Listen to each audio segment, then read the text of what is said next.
Melihat Talia terluka, Dimitri langsung merasakan darahnya mendidih. Tanpa berpikir panjang, dia segera menggendong Talia dan bergegas menuju mobilnya.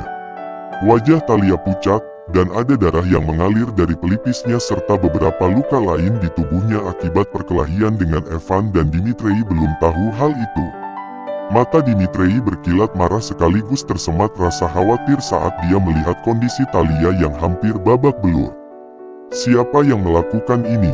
tanya Dimitri sembari menyetir mobilnya dalam perjalanan menuju rumah sakit. "Evan, dia keponakan ibu tiriku." Talia menjawab dengan suara lemah sembari memegang pelipisnya yang berdarah. "Aku sudah memeriksa latar belakangmu.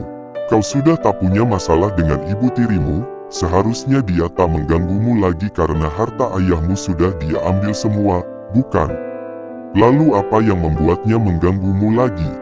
Dimitri terlihat serius. Dia mengatakan bahwa ayahku sudah menjodohkanku dengan Evan, dan aku tak percaya hal itu.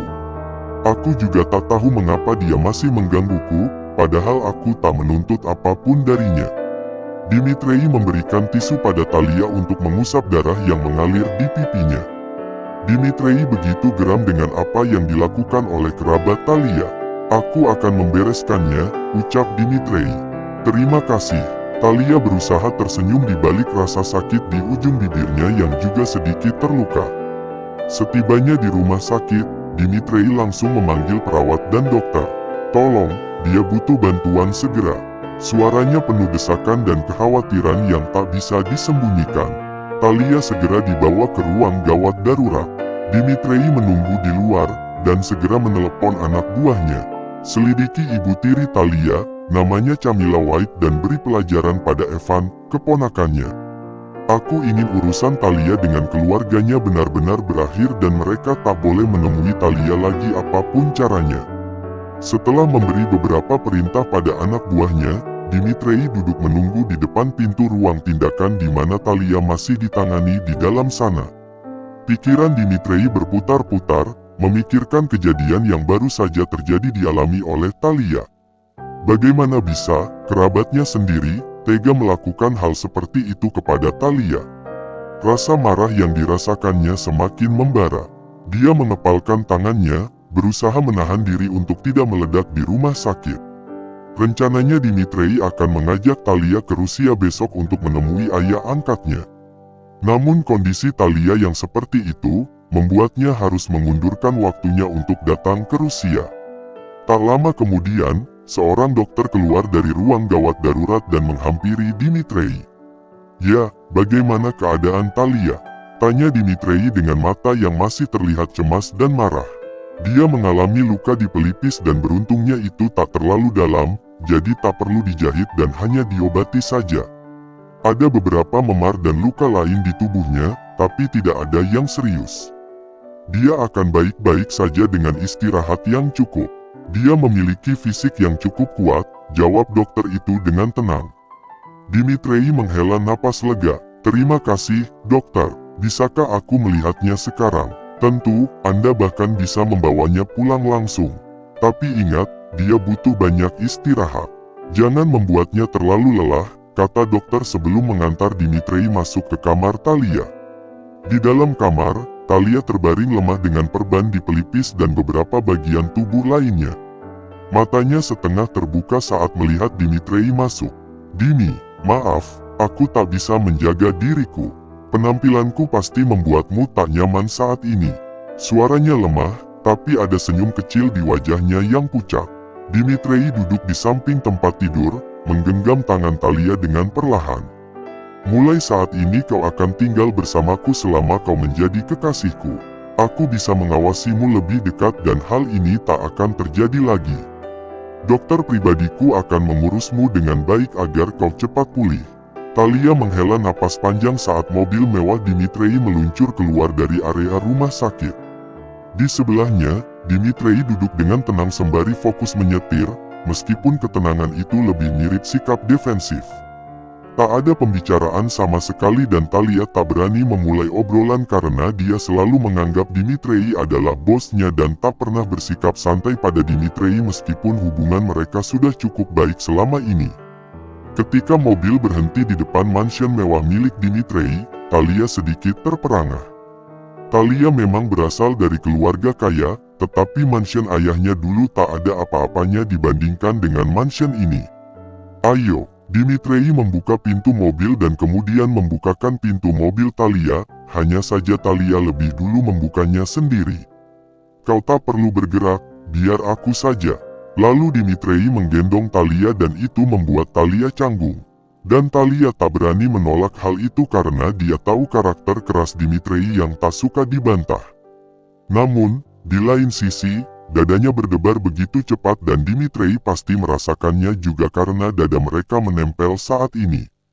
Talia hanya bisa diam saja dan bahkan rasa sakit di tubuhnya tak terlalu dirasakannya lagi, karena kalah dengan rasa gugup yang kini menderanya akibat sentuhan fisik keduanya yang bahkan tak berjarak sama sekali.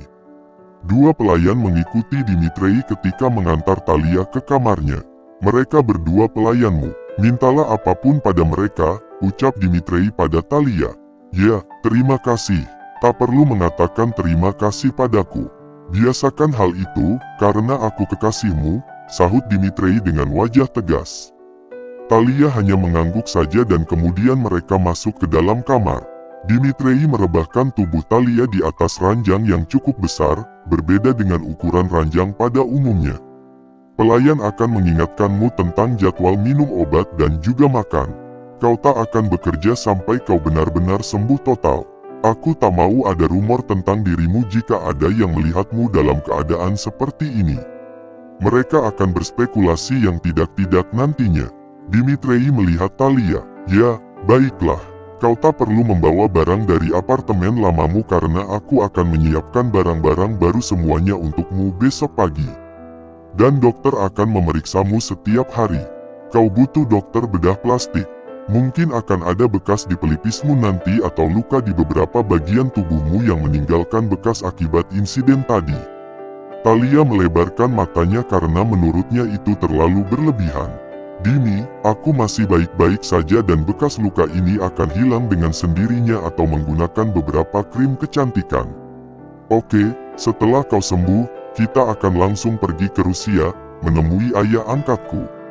Minum vitaminmu dengan teratur dan jangan sampai terlewat. Dimitrei masih mengumandangkan aturannya. Talia kembali mengangguk. Lalu Dimitrei pun keluar dari kamar. Talia melihat Dimitrei yang keluar dari kamarnya. Pria itu begitu kaku dan tampaknya memang jarang sekali bersikap santai. Meskipun mereka sudah saling berinteraksi beberapa minggu, namun Dimitrei masih menjaga jarak dari Talia. Dan itu juga yang membuat Talia masih begitu canggung bila berdekatan dengannya. Setelah dua pelayan keluar dari kamarnya, Talia beranjak berdiri, lalu berjalan ke area jendela kaca yang sangat besar memenuhi dinding. Mansion Dimitrei memiliki area yang begitu luas dan fasilitas yang begitu lengkap, mulai dari kolam renang hingga lapangan basket dan lapangan tenis yang berada di area belakang. Talia bisa melihat hal itu. Bahkan ada lapangan golf mini yang berhubungan langsung dengan area hutan mini di ujungnya. Selamat datang di rumah kekasihmu, Talia, gumam Talia pada dirinya sendiri sembari melihat keluar area jendela. Keesokan paginya, Talia terbangun karena suara ketukan di pintu kamarnya. Talia menggerakkan tubuhnya yang masih terbalut selimut tebal, matanya yang masih mengantuk perlahan membuka. Talia berusaha untuk menyingkirkan rasa kantuk yang masih menyelimutinya. Dengan berjalan sedikit terpincang, Talia kemudian berjalan ke arah pintu dan membukanya. Ceklek, Talia melihat seorang pelayan yang kemarin ditugaskan untuk menjadi pelayan pribadinya. Pelayan itu, Maria, adalah seorang wanita parubaya yang telah bekerja di mansion itu selama bertahun-tahun. Ya, Bi, sudah waktunya makan pagi dan minum obat, Nona. Maria masuk sembari membawa masuk baki berisi makanan dan juga obat. Terima kasih, Bi. Aku akan makan setelah mandi. Maria meletakkan baki itu di atas meja. Apakah perlu kubantu, Nona? Tidak, Bi. Aku akan melakukannya sendiri. Lagi pula aku sudah baik-baik saja. Maria tersenyum dan kemudian pamit keluar dari kamar. Talia kembali ke ranjangnya. Setelah beberapa saat, Talia duduk di tepi ranjang, memijat-mijat kakinya yang terasa nyeri dan kaku.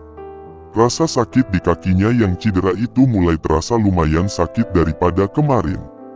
Dengan berat hati, Thalia berusaha bangkit dari tempat tidur. Dia berjalan pelan menuju kamar mandi, dengan langkah yang terasa lebih berat dari biasanya. Kakinya semakin terasa sakit, membuat setiap langkah terasa seperti beban berat yang harus ditanggungnya. Thalia menahan napas, berusaha menahan rasa sakit yang menyerang setiap kali dia melangkah. Ketika akhirnya mencapai kamar mandi, dia memandang bayangannya di cermin. Wajahnya tampak pucat, dan tampak sedikit membengkak karena pukulan Evan kemarin. "Jelek sekali wajahku. Kemarin Dini melihatku seperti ini, cek. Semoga hari ini aku tak bertemu dengannya. Aku merasa si PRT itik buruk rupa," gumam Thalia sembari mengusap pipinya. Thalia kemudian membuka keran, membasuh wajahnya dengan air dingin, berharap sensasi segar bisa sedikit meringankan penderitaannya. Setelah membersihkan diri sekitar setengah jam lamanya, dia kembali ke kamar dan melihat makanan yang tadi dibawa oleh Maria di atas meja. Dia memandangi piring sarapannya yang berisi roti panggang, telur, dan beberapa potong buah. Meskipun selera makannya menurun, dia tahu bahwa dia harus makan untuk menjaga kesehatannya. Selesai sarapan, Thalia memutuskan untuk kembali ke ranjangnya karena kakinya terasa sakit. Tak lama kemudian, pelayan datang kembali dan kini bersama seorang dokter yang merupakan dokter pribadi Dimitrei. Dokter itu kemudian memeriksa keadaan Thalia, terutama kakinya, karena Thalia mengeluhkan sakit pada kakinya. "Kakimu membengkak dan kurasa aku akan menambah beberapa obat minum dan obat salep untuk bisa kau balurkan di area bengkaknya." Dokter itu memegang kaki Thalia dan memeriksa bagian mana saja yang sakit. Selimutnya sampai tersingkap sampai setengah pahanya, dan di saat itulah Dimitrei masuk ke dalam kamarnya. Dimitrei melihat sang dokter masih menekan beberapa bagian kaki Thalia dan membuat kening pria itu berkerut. "Apakah kakinya bermasalah?" tanya Dimitrei. Thalia mendongak melihat kedatangan Dimitrei, dan dokter itu menengok ke arah Dimitrei. "Ya, Dimi, kakinya bengkak di area betis." Dokter menjelaskan, "Jika hanya di area betis, mengapa kau sampai memeriksanya ke area paha, Uncle?" Protes Dimitrei menutup paha Thalia dengan selimutnya lagi.